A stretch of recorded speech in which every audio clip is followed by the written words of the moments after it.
my granny. This is my grandmother. And this is my grandma. Seniors are very important. I love you, Babcha. We need you. You are loved. When the sun is bright or in the darkest night, we're all in this together. I've got many friends and you are one of them. We're all in this together. It will be okay. Ça va bien aller. I've got many songs to sing, won't you? Sing them too, sing them too.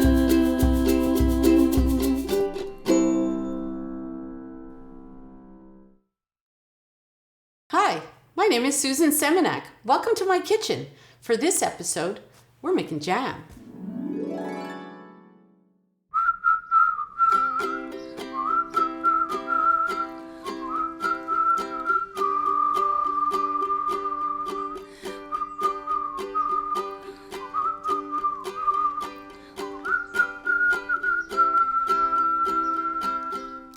I'm a Montreal food writer.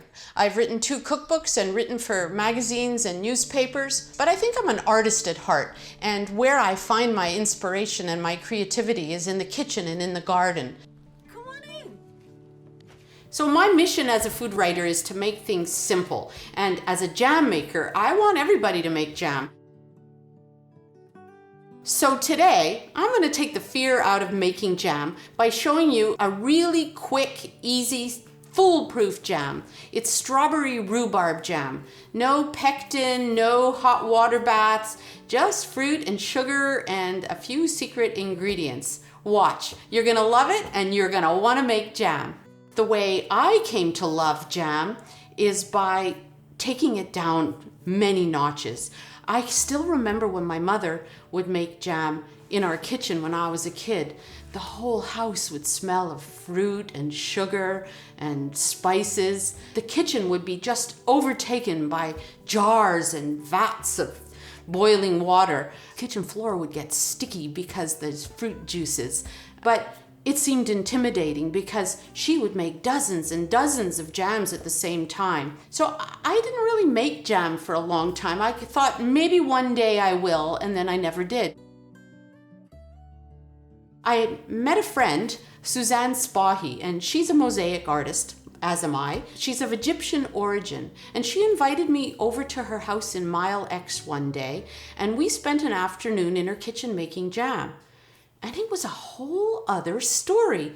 She made small batches of jam with whatever fruit happened to be at the market that day, and so she would make just a few jars of jam. She added unusual new ingredients, not just the fruit and sugar that I knew from home. She would add a splash of orange blossom water or maybe a handful of bright green pistachios. There would be ginger or vanilla. I remember she took the beans out of a vanilla pod and put them in the jam, and then used the pod later in a little pot of sugar so that the sugar tasted of vanilla.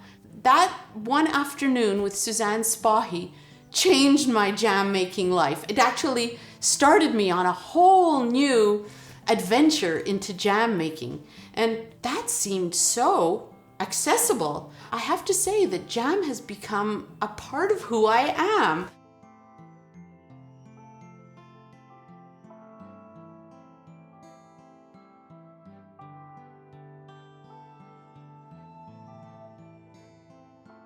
I also really like jam because it helps me hold on to the seasons.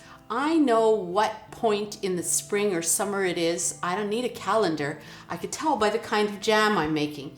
It all starts in May with the first thing that comes up in the garden, rhubarb. And then the strawberries start, and so it's strawberry rhubarb. And after that, I guess, raspberries, and then blueberries and peaches, and it all comes fast and furious before it's plums at the end of summer, and then apples as summer rolls down and fall arrives, and pears, And I know it's pretty much over by early November when the cranberries arrive at the market. And then we're easing into winter. But it's also a really, really great way of making use of summer's bounty. You know, fruits and vegetables are arriving fast and furious come June, July, August, and it's hard to eat everything. And if you're like me, when you go to the market, you buy too much. Your eyes want everything. It's like candy there. So when I get home and I can't possibly eat all of it, jam making allows me to put it away for later in the year. And jam is really good because I can feel a summer's day when the cherries were still on the trees at my breakfast in February. I can give a little jar of jam to my friends at Christmas, and that's a little part of myself and my summer. I also like jam because it's a really, really good way of reducing waste in my fridge. So the fruit you use for jam needs to be in good shape, but it could be at its peak or slightly past its peak. And it's a good way of cleaning out the vegetable bin. You just put things into a pot with some sugar and stir, and I've saved those fruits and vegetables. Like I'm looking at this bowl of plums that I bought at the market the other day, and you'll see they're kind of wrinkled and a little banged up, and they're not quite nice enough to, you know, cut up or bite into anymore, but they're going to be perfect for jam because they're at maximum sugar, so they'll be great and they won't go to waste. So when I realized that you didn't need bushels and bushels of fruit to make jam, hundreds of jars of jam, but that you could make jam from just a bowl full of fruit, that's when things got interesting for me. So simple jams in my mind are small batch, maybe just a bowl full, and no pectin, for example. I don't use pectin. I just use the fruit and the sugar and maybe a little lemon juice. I'm keeping it really simple and I'm boiling it down, and it takes as long as it takes, and I learn to watch to see when it's thickened enough. And I find it really, really great to have the quick jams because, well, they're quick and meant to be eaten soon, so you keep them in the fridge. But what's really interesting to me and to a lot of people, I'm sure, is that they have less sugar. Traditional jams need a lot of sugar. That's just what's needed to preserve the fruit and to avoid spoilage. But because I don't have to worry about it, I'm putting things in the fridge and I'm meaning to eat my jam within a month, I can really, really reduce the amount of sugar that I put in it. That is really good for health, for people who are trying to cut down on sugar and who isn't. A sour cherry jam like this has less sugar, so you really feel the fruit flavor. It's bright and tangy, and a little lemon juice is what you add to compensate for the lack of added pectin, and that's good for the setting of the jam, but it also acts as a brightener for flavor.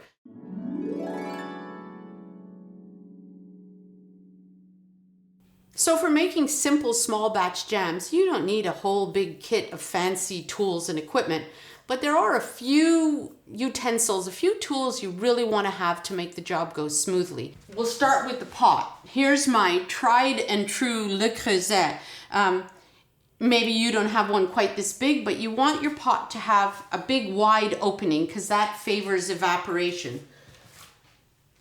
Also, you want it to be thick bottomed so things don't stick, especially as the jam begins to thicken. The other thing you really want, stirring is really important. So I have my trusty wooden spoon just to keep stirring, and towards the end when things get thick and they really stick around the edges, I really like a silicone spatula. I think that's important.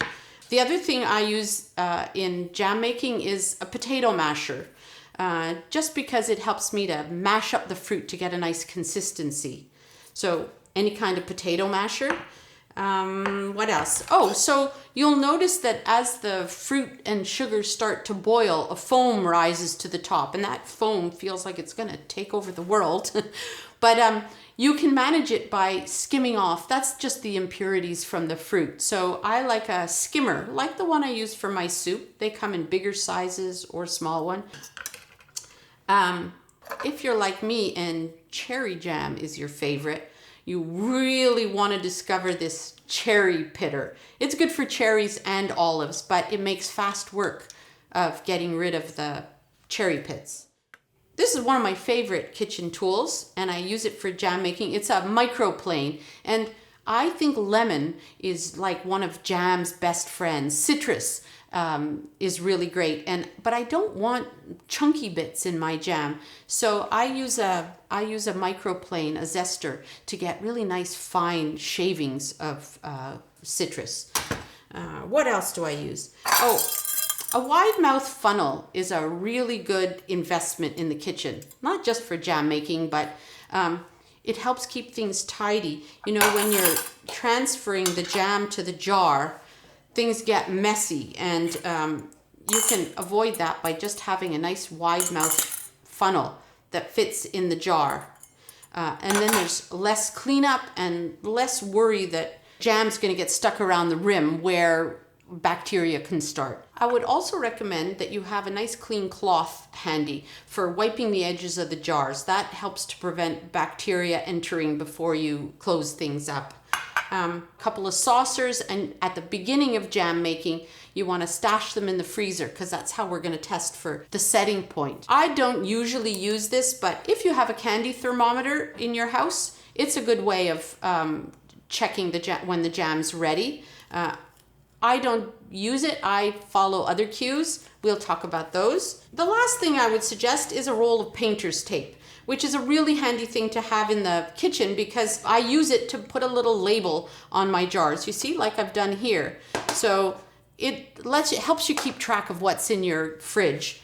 I guess that's about it, really. But don't worry if you haven't written down or remembered all these tools. I'm going to put together a list, and we're going to include it with the recipe for the jam, and that will be on the Facebook page.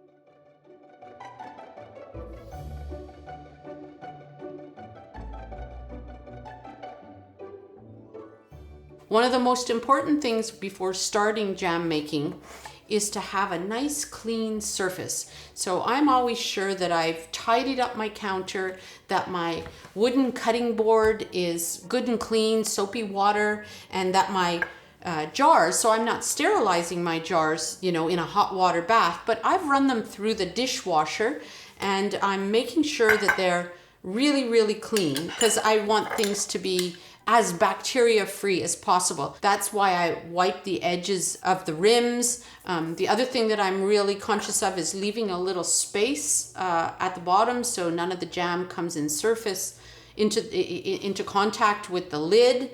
I'm a really big believer in recycling jars. What I really like is to use small jars. The 250 milliliter jar, that's my favorite for jam making. And the reason for that is because every time you put a spoon in, you get a chance that, you know, bacteria will enter. So if it's a small jar, it'll be finished sooner, and I think that's good. And then you start a new jar.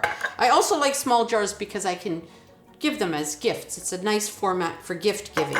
The other important thing to remember is the wide mouth pot so that it doesn't stick. It's also really important to use good fruit. And when I say good fruit, I mean fruit that's not moldy. Like even the tiniest little bit of mold is gonna grow in that jam. So you really want to avoid that to avoid the heartbreak of jam that goes bad after all that work. Also, it shouldn't be too hard either. Underripe fruit is not good for jam making because there's just not enough sugars in there. So you're just not going to get to the setting point.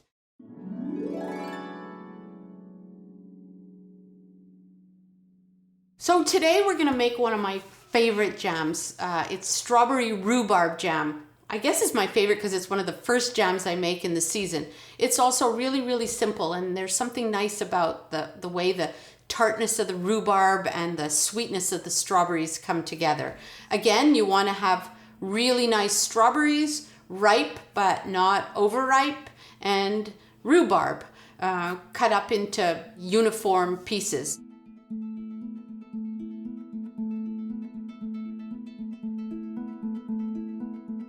So before we get started, make sure you remember to put some saucers, 2 or 3 of them, into the freezer to chill. I cut up rhubarb, strawberry. You'll see that the strawberries are sliced, but if they're small strawberries, you can just cut them in half. I did the same with the rhubarb, cut into coarse pieces. I measured out my sugar, 3 cups. I've got my vinegar, which will be the brightener. It could be vinegar or lemon juice. You're going to want 3 tablespoons. The other thing we'll use is a pat of butter. It's optional, but it helps keep the foam down. So that's an interesting old-fashioned technique. So let's get started. So step 2 is to combine all the fruit, rhubarb, with the sugar and stir it up really well so it's nicely mixed, and then we'll add the vinegar or the lemon juice. Stir that up again.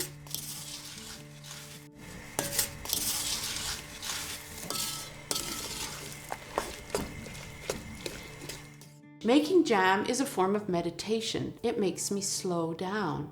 When you're making jam, you can't do a million other things. You're at the stove, stirring, being careful, watching the bubbles so that things don't go too far. You must be present in that moment. You're in the kitchen and maybe the windows are open and things are a little bit steamy and the birds are out in the trees. It just smells wonderful. I love jam because it can freeze a moment. We're going to bring all the ingredients to a full rolling boil over high heat on the stove, just to get things really, really heated up and moving. And as soon as it comes to a full rolling boil, we're going to turn the heat down to medium high. Cooking process could take even up to 25 minutes. And don't be alarmed, you'll notice a foam rising. That's a normal part of the process. I think it's a really good idea to have a skimmer to start to scoop some of the foam into a little bowl on the side. That helps to get rid of some of the impurities to keep the jam a nice color.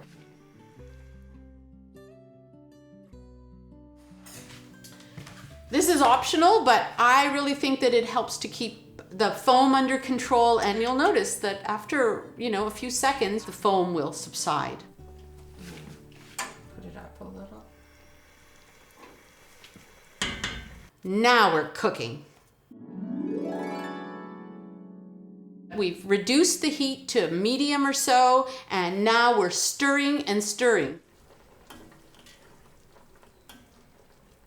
The foaming with the butter now has started to subside, and we're not moving away from the pot because we really want to watch what's going on. So I'll be looking at the consistency of the jam now, and as it cooks down, we're going to see things change. It's a little like a ballet going on in there. So at first things were foaming and roiling and really moving. It was almost like it was going to go out of control, but as things reduce and we are getting close to the setting point, the bubbles start to get bigger. They make a different sound. The jam is beginning to thicken around the edges. And really there's not much foam anymore. So towards the end, as things thicken, I've set aside my wooden spoon and I got out my silicone spatula because I really want to catch the bottom. I don't want any kind of sticking, so I don't want it to burn. I want to get almost to the setting point. I see things are thickening, but they're not too thick. As I mentioned earlier, that'll take about 15 to 25 minutes. There's a moment in the cooking of the fruit and the sugar over the stove when things have been boiling and foaming and boiling, and then the fruit juices and the sugar begin to concentrate. They boil down, and there's this moment, and it's called the setting point. And it happens at, technically speaking, 220 degrees Fahrenheit or 104 degrees Celsius.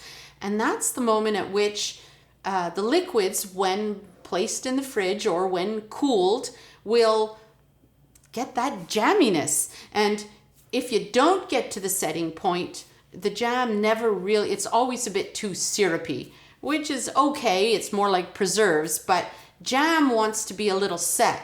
You can't go too far over the setting point, or if you go too long, things get kind of gummy and unpleasant.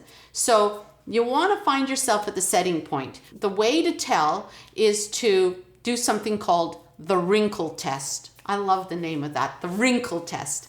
So you would put 2 saucers in the freezer at the beginning. So now you have your jam and you take it off the stove so it doesn't keep cooking, and you take just a tiny teaspoon of jam and you put it on the cold saucepan and you return it to the freezer just for a minute.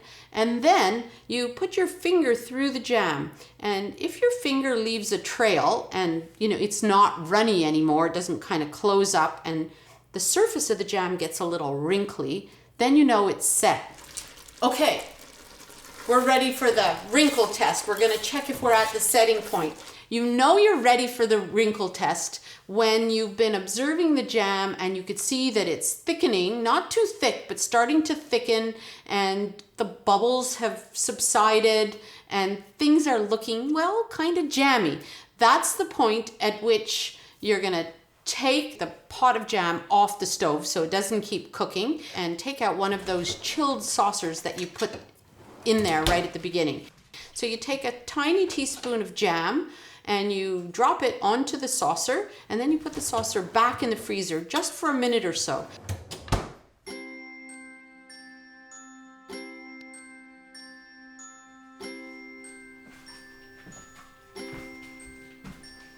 Let's check.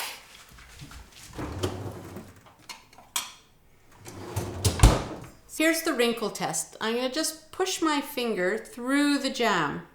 It left a little trail, and if you look closely, you can see the wrinkliness at the top. See, that's really good. I want the jam to hold its shape, and that's what it's doing. If it still seems a bit runny, no problem. Just put the pot back on and cook the jam down another few minutes, and then do the wrinkle test again. There's another test that some people use. You have to be a little brave to do it, but here, let's give it a try.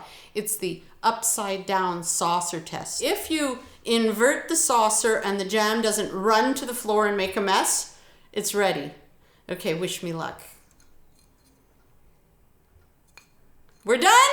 Jam's done!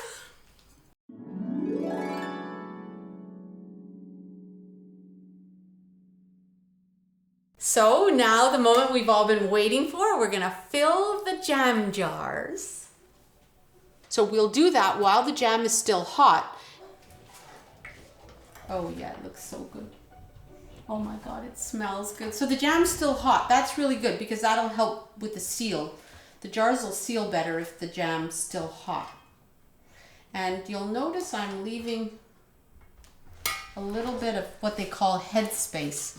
A little space at the top, just so that bacteria doesn't get in. So here's one. Make sure to leave, at least a 1/4 inch, 1/2 inch at the top of the jar. So once all the jars are filled, you want to wipe with a clean cloth, wipe the rim, and then cover it with a good cover. And as we said, the covers need to be in really good shape. Make sure they're not dinged or rusted. Make sure that they're well fitting. Now you tighten the jam and you leave it at room temperature.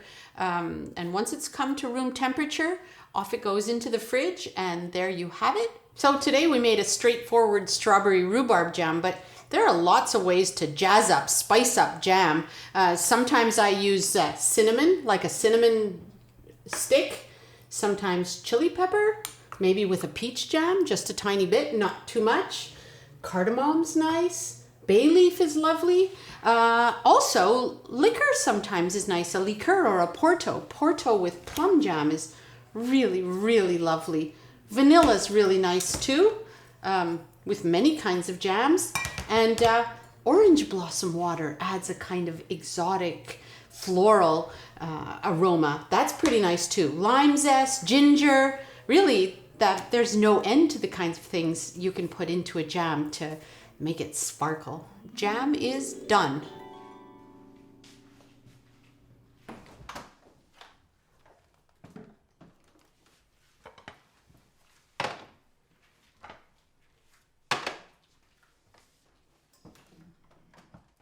So from start to finish, this small batch jam took less than an hour.